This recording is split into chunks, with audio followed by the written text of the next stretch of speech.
All right. We give our praise, honor, and glory to Yahweh, Bashem Yahushua, Bashem Kakwadash.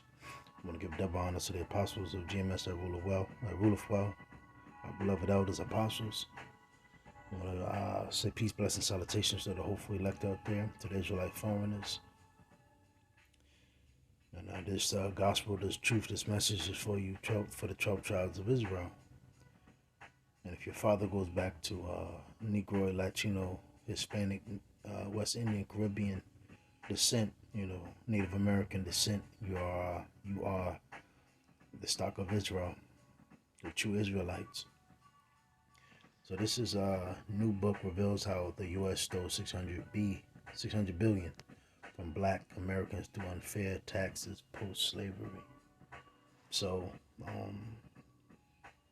first you got to realize it's a reason why we've been put here in captivity, subjection underneath the so-called white man, which are the biblical Edomites. Yes, emotions can flare up. A bunch of feelings can, go through your mind, go through your head, but ultimately, we were put here for our punishment to come back in a contrite spirit. It says it in Second Chronicles, I believe the 9th chapter, if I'm not mistaken, which roughly paraphrasing, it says, if they call my name out of a pure mind, pure heart, and truly with a whole heart, and reference me and serve me in the land of their captivity, then I will heal them and heal their land. Yes, we are not in our land now, and we don't have no rulership or no power. So the so-called black man here has been ridiculed, laughed at, teased, mocked, scorned, reproached, made it become a byword, the biggest laughing stock of the earth, the biggest joke. And yes, you got some hellable, talented, gifted, well-built, shaped, gift with, great body figures, but at the end of the day, no power, no respect, and no resources or no wealth. And your own woman, the so-called black woman, sits right there behind the so-called white man, and she ridicules you and humiliates you as well. But yes, the head can hang low at times, but you got to realize this is all part of the curses in Deuteronomy 28, and also limitations. The Lord did this and allowed this to happen to us. But yes, it will be payback. The scripture says it is a wise thing for the Lord to, roughly paraphrasing, to bring vengeance to those that trouble thee. So I'm going to read it. A new book is set to unravel how the U.S. stole $600 billion from so-called Black Americans. Andrew W. Carl, professor of history and African American studies at the University of Virginia, put extensive research in his new book, which describes how U.S. bureaucracies, and one thing about Virginia, I can't say it has a lot of history here in the East Coast. Well, shit, all throughout America, but a lot of things that happen here in Virginia, which describes how U.S. bureaucracies created the nation's ongoing racial wealth gap by implementing a system of highly unjust municipal and state taxes. That's why the Lord did this. So really, remember the scriptures talks about how Judah shall be raised up first, and ultimately, the so-called black man is going to realize there's no you're gonna have the elect, and you're gonna have the 2/3, and you're gonna have the elect that's gonna bow down and have a contrite spirit to Yahweh Bashem Yahushua and pray for redemption from through Yahweh Shah, our Lord, who the world ignorantly calls Jesus Christ. And he's going to eventually throw this system down and come back and destroy the so-called white man. He's going to give us power on the right-hand side. And he's going to allow us to, get payback. And he's also going to have 2/3 that's going to realize, because one thing, 2/3 don't realize is that this is not their rest. This is not their home. This is not your country. This is not your land. And, the so-called white man is not going to love you at all. They're the biblical Edomites and we're the biblical Israelites. And since birth, since the womb, we've been fighting. Because it's our evil, brother. Hold on real quick. So, it says, so Slocky, yeah, so 2/3 are going to start wilding out.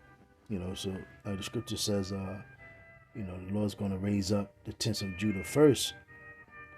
And there's another scripture that says, Judah shall rage. Like basically, Judah's going to start, acting wild. But ultimately, the 1/3 is going to realize, given the light through Yahweh Shah through the scriptures, to show point the afflictions that has been bestowed upon us. And also the scripture talks about how Ephraim and Judah was oppressed together. So, one thing you can't deny is that the so-called black man and so-called Puerto Ricans suffered here in America with identity, respect, equality, and just wanting, just to be just, and be treated fair. But they haven't. But again, this goes back to, this is not meant for you to be fair, because this is not our rest. We have to, I'm going to get that as well. So let me read this out. So it says, Bloomberg reported the black tax 150 years of theft, exploitation, and dispossession in America shares statistics, studies, and tales of black Americans being cheated out of land ownership and pushed into poverty by racist laws and practices dating back to the Jim Crow era. And that's exactly correct. You go into Ezekiel, I always get it mixed up. I think Ezekiel 35 or 37 about Esau's true hatred that he showed against Judah. And then you have these so-called black people today, thinking they can overcome, they can do this and do that, create generational wealth. It'll never happen, because you got to go back to the source. You got to realize the 1800s was very racist. We were still slaves. I want to say 1500, 1600. That's when the bulk of us came over here in hardcore slavery, and the so-called white man had just been warring with the so-called Native Americans, which is the tribe of Gad.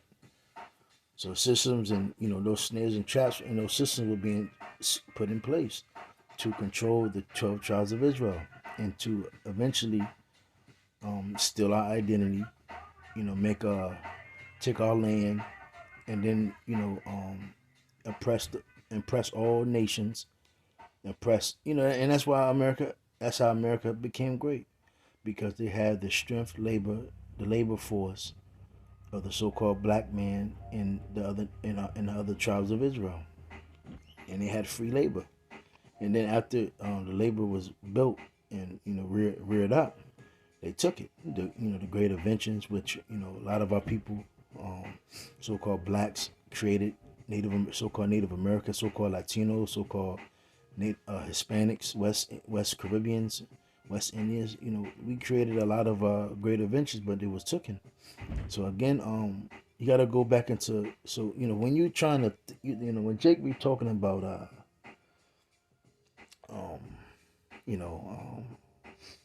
trying to get back, trying to do the right thing, or trying to just get ahead. I mean, it sounds good. Yes, the Lord gave us hope, meaning He gave us a mindset to push through, and we're a strong nation, and there's no doubt about it. Regardless of all the atrocities and the pain and the suffering we've been through, Jake still have that mindset of hope, which really, all of Israel was supposed to hope upon Israel, but 2/3 have fallen. So their hope is they will eventually be able to have a piece of the American pie, which will never happen. So it says, and I'm Lord's will. I really go into this Jim Crow era thing because a lot of Jake, and that was just the 1800s, and again that was only 124 years ago. No, no, no. I'll take that back. I'll take that back. I think Jim Crow era ended in the mid of the 1900s. So the book pairs personal stories with rich details about municipalities nationwide that use complex tax collection to fund distribution to white land. Yep, and property owners and the economic dynamic spanning over a century of U.S. history. Starting in the late 19th and 20th centuries, unfair taxes were used to doubly disadvantage black landowners by artificially inflating property values estimates for tax calculation. And they're doing the same thing today. That's why it's not a coincidence that man, this man's a goddamn devil, bro. Because when you really looking at it, that's why he's gentrifying, and that's why he's building. Like, that's why when you look at Jake, I mean, right now our grandparents don't own it, but they were able to buy it, even though they pay taxes every year. They bought it, and they bought it for cheap. Like for instance, yes, you can buy a car. Like if you go buy a little 2005 Honda or a Chevy truck, you buy it for $5,000 and you pay it right off. It's yours, but you still gotta pay the registered every year. Pay your well in Virginia you got personal property taxes. You gotta make sure you have your license for it, insurance for it.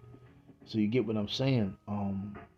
Same thing, when our grandparents bought a lot of these houses, they was able to buy them off, but they still was subjugated to pay those taxes, etc. So what Esau is doing now is he's building all up around the neighborhood, and it's allowing him to jack up those taxes every year, and it's hard for Jake, and because remember Jake is not even unified, or and Jake family have been broken. So a lot of the Hispanics, Latinos, and so-called black families, their family is in disarray, and you have you 9 times out of 10 your grandfather's dead by now, so it's just your grandmother, and nobody lives at that house or lives around it. So it's you literally, and your grandmother is 1 foot into a mental, not a mental home, but an old person home, because how Esau has it's so hard for you to have time to even manage your grandparents or your family, etc. Nobody has time. Um, and then your grandmother have learned a bunch of bad habits, so she's not even manageable, and she doesn't even have a mindset to even be tolerated with, because she's an old fucking hag. She could be, and she's stuck in her ways. So again, ultimately, is the handing down of the deeds and the wills, and how to manage things, the taxes, etc., have not been passed down.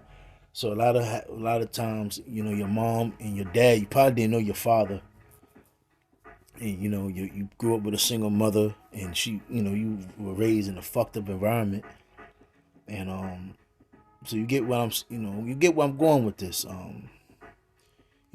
We all been put in a disadvantage. So us growing up, 9 times out of 10, a lot of our sisters are in different states. A lot of our brothers are in different states. Our uncles have left. So nobody is in the know of what's going on. So when Esau gentrifying now, that's why you go back to like Brooklyn, you go back to certain different places. Even here in Virginia, your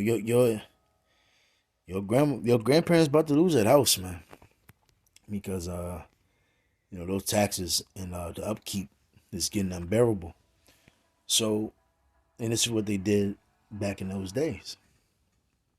Yeah, Esau the bitch, man. Them taxes, boy. You know this man is demonic as hell. But it says overcharging them for their land and exploiting their inability to pay as a means to seize their property. See that? Example: Anthony Fleming and J.R. Rooks, two black men forced off their farmland by white supremacist mobs who went on to establish a town with the goal of enabling black Americans to own land. By 1911, Edmondson, Arkansas encompassed 30 square miles of stores, a bank, a hotel, and an office for local black homeowners. However, 20 years later, the town was no more after white plantation owners plotted to seize the land by imposing taxes on lots the Edmondson residents were unaware of. Once the residents failed to pay the taxes they had no clue about. The plantation owners seized the land and was deeded over to one of the plantation owners who had concocted the scheme and demolished all of the buildings. In 1920, again, this is just 100. No, this is just this was 90. This is 96 years ago. 96 years ago, if I'm not mistaken. So this is not long. This is not long ago. Listen. I had a grandmother that just passed, and she was 97. So it's not long ago. So and I actually had a great grandmother that actually died, and she was 109. Not maybe I want to say maybe 10 years ago, if I'm not mistaken. So it says Hillary Thomas Stewart Sr. lost 24 acres of land in a tax sale under dubious circumstances after the great grandfather of George Floyd failed to pay $18.83 in taxes. Losing the land forced the Stewart family into poverty. When looking at the 11 million acres of land taken from black Americans, and it equates to 326 billion in today's dollars, not to forget the millions in taxes black Americans have overpaid for us over a century. From 1870 to the 2020, black Americans were overtaxed by more than 275 billion in 2023 dollars. You know, it's crazy. I just got a little portion of money back that I overpaid. And damn it, it took them damn near 10 years to even see that shit. But it's crazy. And and one thing I can, it's crazy? They could have got me. But, hey, call her lawyer, Abashim Shah. But, yeah, they could have got me. I would never would have known. So it says, Carl doesn't just focus on the grim findings, but he does share possible solutions to make up for the last century of financial pressure against the black community.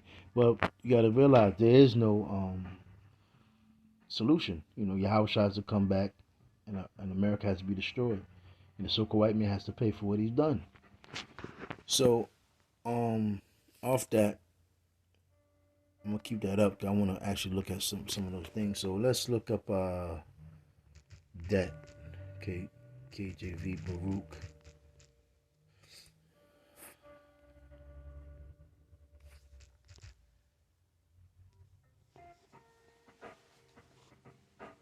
Hold on.